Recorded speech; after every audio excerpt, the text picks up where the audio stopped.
అందరికీ నమస్కారం.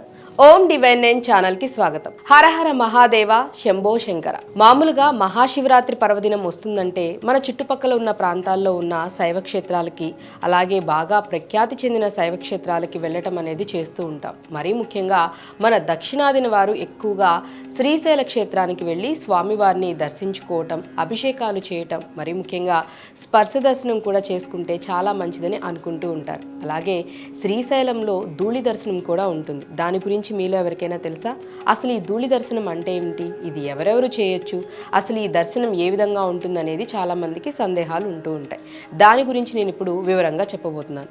మామూలుగా ఈ ధూళి దర్శనం అనేది శివరాత్రికి ఒక 10 రోజుల ముందు నుంచి అనేది చేస్తూ ఉంటారు. ఇది ఎక్కడి నుంచి మొదలు పెడతారు, ఏ విధంగా చేస్తారని అనుకుంటూ ఉంటారు కదా. ధూళి దర్శనం అనేది ఒక పాదయాత్ర లాంటిది. ఈ యాత్రని ఎక్కడి నుంచి మొదలు పెడతారనేది నేను వివరిస్తాను. ముందుగా చూసుకున్నట్లయితే అసలు ఈ ధూళి దర్శనాన్ని ఎవరెవరు చేయొచ్చని అనుకుంటే కనుక ప్రతి ఒక్కరు కూడా ఈ ధూళి దర్శనం అనేది చేయవచ్చు. అంటే మనకేమన్నా కోరికలుండి అది ఎన్ని రకాలుగా ప్రయత్నించినా తీరట్లేదు అనుకునేవాళ్ళు, మరీ ముఖ్యంగా చెప్పాలి అంటే పెళ్లి కావాలని కోరుకునేవాళ్ళు, ఇల్లు కట్టాలి అనుకునేవాళ్ళు, సంతానం కోసం కోరుకునేవాళ్ళు, ఆరోగ్యం బాగుండాలి అనుకునేవాళ్ళు, ఐశ్వర్యం సిద్ధించాలి అనుకునేవాళ్ళు, ఇలా ప్రతి ఒక్కళ్ళు కూడా ఈ ధూళి దర్శనాన్ని చేసుకోవచ్చు. ఈ విధంగా చేయటం వల్ల వాళ్ళ కోరికలు కూడా ఖచ్చితంగా నెరవేరుతాయట. అసలు ఈ ధూళి దర్శనాన్ని ఎక్కడి నుంచి మొదలు పెడతారు అంటే నంద్యాల జిల్లా ఆత్మకూరు మండలం వెంకటాపురం నుంచి మొదలవుతుంది ఈ పాదయాత్ర. సుమారుగా 55 కిలోమీటర్ల వరకు ఉంటుందని చెప్పాలి. దట్టమైన అడవి ప్రాంతంలో కొండలు, వాగులు దాటుకుంటూ ఈ యాత్రని కొనసాగిస్తూ ఉంటారు. ముందుగా ఈ యాత్ర చేస్తూ ఉన్నప్పుడు మనకి మొదటగా ఆంజనేయ స్వామి దర్శనం జరుగుతుంది. ఆ తర్వాత శిఖరేశ్వరం దర్శనం చేసుకుంటారు. దాని తర్వాత శ్రీశైలం వెళ్ళి శ్రీశైల మల్లికార్జున స్వామి స్పర్శ దర్శనం చేసుకుంటారు. మధ్యలో గనక చూసినట్లయితే నాగలూటి వీరభద్రస్వామి ఆలయం, అలాగే సాక్షి గణపతి ఆలయానికి కూడా వెళ్ళి ఆ స్వామివార్లను కూడా దర్శించుకుంటారు. ఈ విధంగా ఈ యాత్రను అనేది పూర్తి చేయటం జరుగుతుందన్నమాట. ఇలా చేయటాన్నే ధూళి దర్శనం అని అంటారు. అసలు ఈ ధూళి దర్శనం పాదయాత్ర ఎప్పుడు చేస్తారనే సందేహం చాలా మందిలో ఉంటూ ఉంటుంది. మరీ ముఖ్యంగా ఈ యాత్రని వచ్చేసి మహాశివరాత్రికి 10 రోజుల ముందు నుంచి స్టార్ట్ చేస్తారనమాట.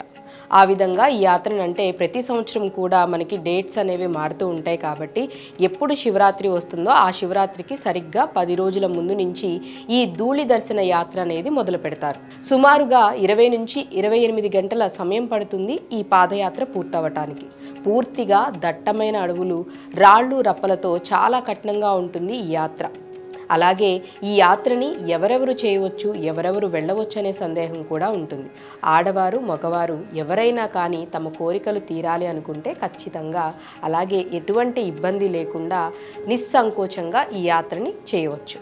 ఈ యాత్రలో భాగంగానే నల్లమల అడవిలో పెద్ద చెరువు దాటిన తర్వాత కోరికల కొండ వస్తుంది. అసలు ఈ కోరికల కొండ ఏంటి, ఇక్కడ ఏం చేస్తారు అని కూడా సందేహం ఉంటూ ఉంటుంది.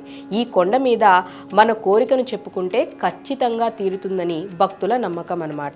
ఇక్కడికి వచ్చిన వారు తమ తమ కోరికల్ని ఈ విధంగా తీర్చుకుంటూ ఉంటారు ఈ కోరికల కొండ మీద. అది ఏ విధంగా అంటే పెళ్లి కావాలి అనుకునేవారు చిన్న పందిరి వేస్తారు అక్కడ. అలాగే సంతానం కోసం కోరుకునేవారు ఉయ్యాలలు కడతారు. ఇక ఇల్లు కావాలి అని కోరుకునేవారు ఒక రాయి మీద ఇంకొక రాయిని పేరుస్తారు. ఇంకొంతమంది తమ కోరికలు ఆ కొండ మీద మట్టిలో చేతి వేళ్లతో రాస్తారు. ఈ విధంగా చేస్తే తమ కోరికలు ఖచ్చితంగా నెరవేరుతాయని అక్కడ భక్తుల ప్రగాఢ విశ్వాసం. ఈ విధంగా మీరు కూడా మీకేమన్నా కోరికలు ఉంటే ఖచ్చితంగా ఒకవేళ అవి తీరాలి అనుకుంటే గనక ఈ ధూళి దర్శన యాత్ర అనేది చేయండి. అలాగే మీ కోరికల్ని నెరవేర్చుకోండి. ఆ పరమశివుడి ఆశీస్సులను కూడా పొందండి. ఓం నమః శివాయ.